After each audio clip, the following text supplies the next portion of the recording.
Hello, guten Tag und grüß Gott. Today is Sunday, July the 2nd, 2023. And I have the privilege of having my wife here, my wife Marge. And the reason I do is because we need to talk about some very important subjects to us. And it's related to the recent Supreme Court ruling. So, as is customary, the Supreme Court, I think, comes out on the end of June or near the end of June, because that's the end of the Supreme Court term, right? Right. And then they come back when, in October or something like that? First Monday in October. First Monday in October. So I just want to introduce my wife because she's actually a member of the Supreme Court bar. Okay, so that's a special privilege. So she stays really close to all the things that are happening in the Supreme Court. And this week was a tremendous week for the Supreme Court decisions. So, well, let's get, before we get into the Supreme Court decisions, perhaps, we need to, I would love to have a little bit of an introduction of you and some of your work in affirmative action and so forth. And I think, maybe you just ought to kind of take that over and just talk about, your career with the EEOC and the influence that you have had on the entertainment industry and, Okay. the battles that you fought for equality and fairness and that kind of thing. So, Mom and Marge. Well, back in 1978, I went to the then chair of the EEOC, Clarence Thomas, and told him my theory that was based off of Marshall McLuhan's The Message is the Medium.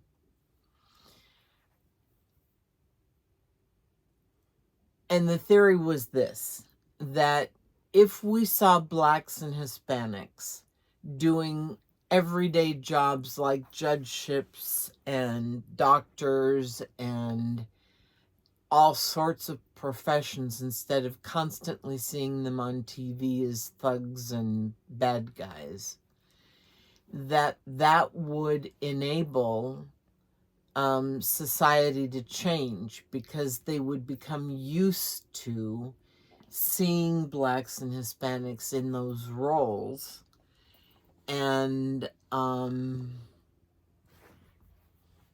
it would become familiar and it would become everyday commonplace. And there would be acceptance instead of division, right? Right. Yeah. Right. And so to that end... So what did Clarence say when you proposed that to him? He thought it was a great idea. And so two things happened. I sued several studios on behalf of black stuntmen because they were painting down white stuntmen with blackface to do stunt doubling for black actors. And so we sued Warner Brothers. I can never remember this other studios because they've gone out of business, but Warner Brothers was the biggie. And we won those cases and got money out of the studios for the stuntmen. And they then changed everything. They hired EEO directors. They started hiring blacks on screen and behind the camera in a way that had never been seen before.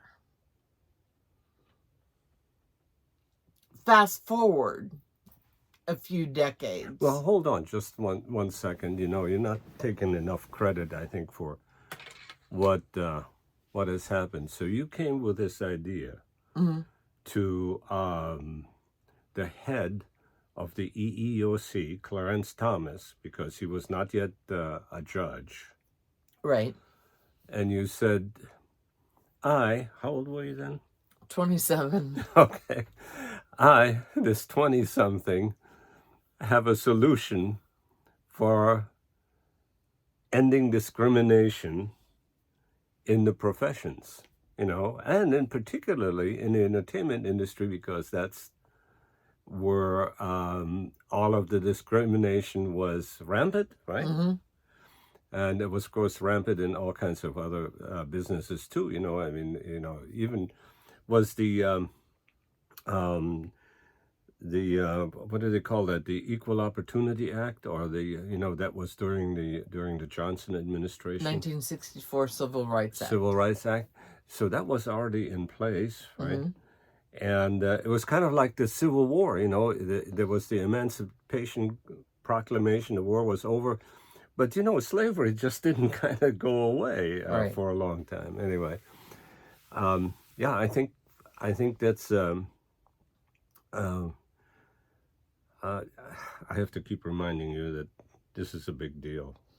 So, the other thing that Clarence asked me to do was write a report on how people get hired in the entertainment industry, so that we could come up with a class action against the studios and the unions. Oh, the unions. Because okay. the unions were part of the problem too. Okay. And that was submitted to the board. But some things happened, and I left the commission at that time, and without me being there, they folded and never did anything else with it. But nevertheless, I think the end result is that you see a lot more blacks on TV, right? Fast forward. Yes. Fast forward, when you're looking at 13% of the population taking up 90% of the commercials and the television programs, the pendulum has swung too far. And I'm now somewhat embarrassed that we didn't put more controls on this, because now you would think America was predominantly black, when that wasn't the point at all. It was to show a balance of the population of whites, Asians, Hispanics, blacks, handicapped, all of those things in the direct proportion to which they participate in society. Yeah. And somehow that got all screwed up, and now we have all black TV. Yeah, which is, can't have all white TV, right? No. Oh, yeah. So, so with that as a background, let's talk about what the Supreme Court did today. Okay. I mean, not today. Last Friday. Yeah, last Friday. I mean, this is really like a watershed moment in a way, because it's huge. things are being reversed in a way. Yes. And of course, there are people are upset. Yes. Well, basically, what the Supreme Court decided was that affirmative action had played out, that affirmative action was a good idea during the early stages, but that now it has gone too far, that we're letting unqualified people into universities over people who are qualified. Yeah, and for the sake of the numbers, right? Yes. In other words, for the sake of ESG, so companies, the studios, and everybody else, they're now looking for the appropriate ESG score, which are numbers. Mm-hmm. And so they're scrambling to hire people, and they can't get qualified people, and then they hire unqualified people. And then they're unhappy with the people that get there. The people get fired, then the people sue the companies, and it's just an abysmal situation. Yeah, and you know what is trotted out in the educational system that we hear about is, oh look, you know how successful these companies are that have a diverse and inclusive policy, and they have really high ESG score. And the problem with that is that that doesn't tell the whole story, because what it does is it just means that these companies that are successful are able to afford, you know, all of the negativity that comes with incompetence, you know, because they're just trying to fill numbers. Right. And tell me what, or tell the audience and us what Clarence said about affirmative action, because I thought that was particularly poignant. Now, this was during a visit with Clarence. Oh, right. I had the pleasure of going to Clarence Thomas's chambers at the Supreme Court with my son Patrick, and he visited with us for about an hour. And he talked about a lot of things. We talked about our student loans and how we'd paid them off, even though it took us until our 40s to do it. And we talked about affirmative action and how it had run its course, that people who got into Yale and Harvard like he did under affirmative action were always under the cloud of only having been in that school, not because they were qualified, but because they were Black. And you know, I think you've heard the term diversity hire, Mm-hmm. and evidently that dogged him. It dogged him. Yeah, it dogged him all around, and it's dogging a lot of people because, you know, here's what's happening is in higher education, and now with the law boards, Mm-hmm. you know, the standards are being reduced in order to what? Increase the numbers so that the companies can show diversity and inclusion. And, you know, this is really an insidious thing that happens is, you know, companies need to borrow money.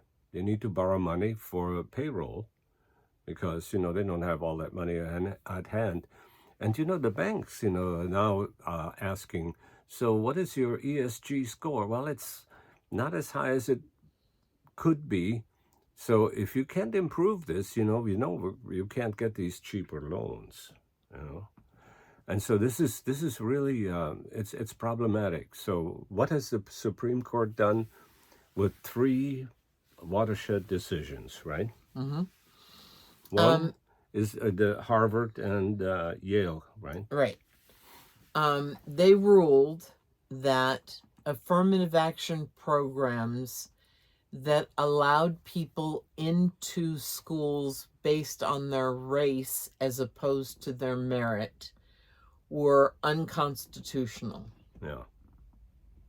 And that makes sense. And then, let's see. Have we got enough on that subject? Yeah, I think we do. Yeah, so anyway, there's my wife, you know, fighting for civil liberties and the rights of the minorities. And then suddenly, the minorities are being the terrorists that are terrorizing us. And I quite frankly taking don't advantage. I don't think they're going to be happy until we're slaves. It sure seems that way. I mean, that, you know, yeah. So what else did the Supreme Court do? Well, they had another decision, and it was about gay or freedom of speech and freedom of religion.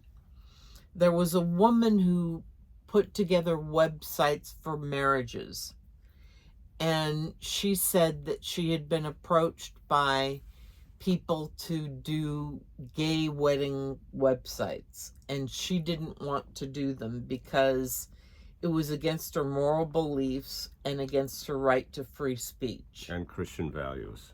Yeah.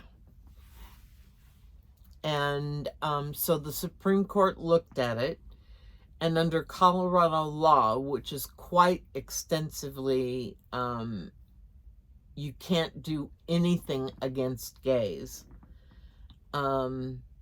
They ruled that based on her religious beliefs and her freedom of speech, she didn't have to provide a website to a gay couple who wanted to get married and have a website. There were plenty of people who wanted to do it, and they could do it, not the woman who didn't want to do it. So it was the gay community that baited that particular. Well, It all started with the cake decorator some years ago, when there was a cake decorator who didn't want to do a gay wedding cake. Yeah. And that started this litany of cases on gays in Colorado. Yeah. So it's probably complicated still because I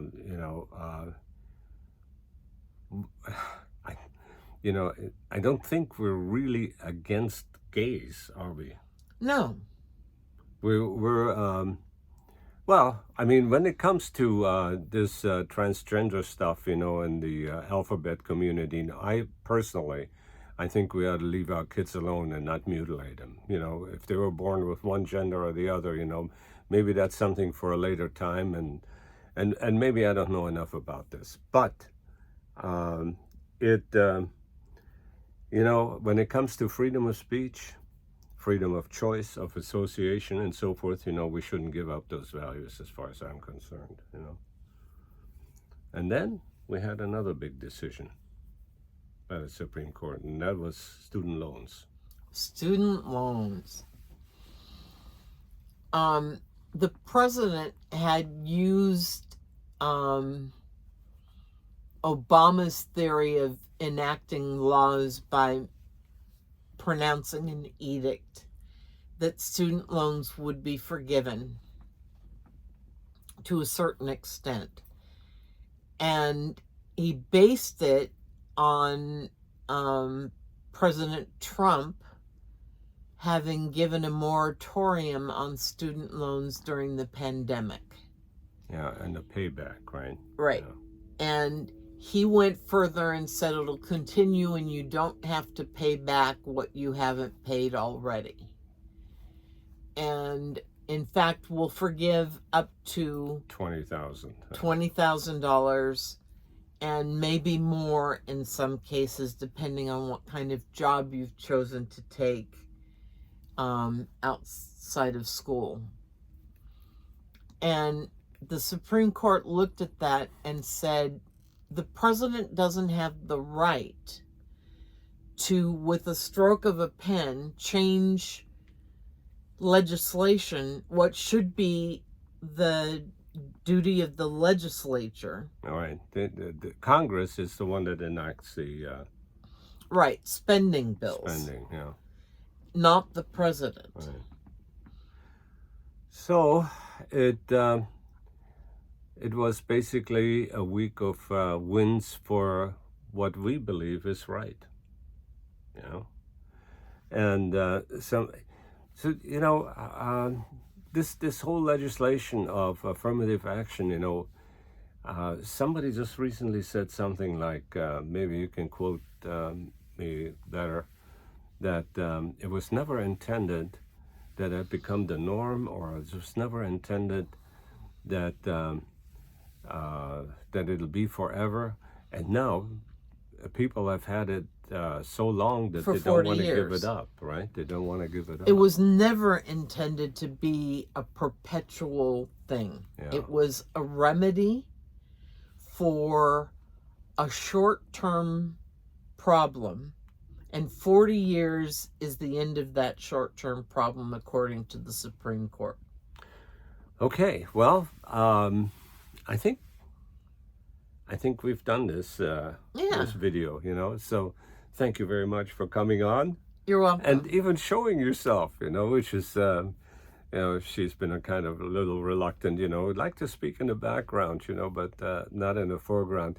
And, you know, I have to say that for me, not for her, because she's been on the camera a lot, but for me to be on camera is really, really difficult. But anyway, this will be the end of this video right now. And so I wish you farewell, Auf Wiedersehen, and, and we must infect the universe with us.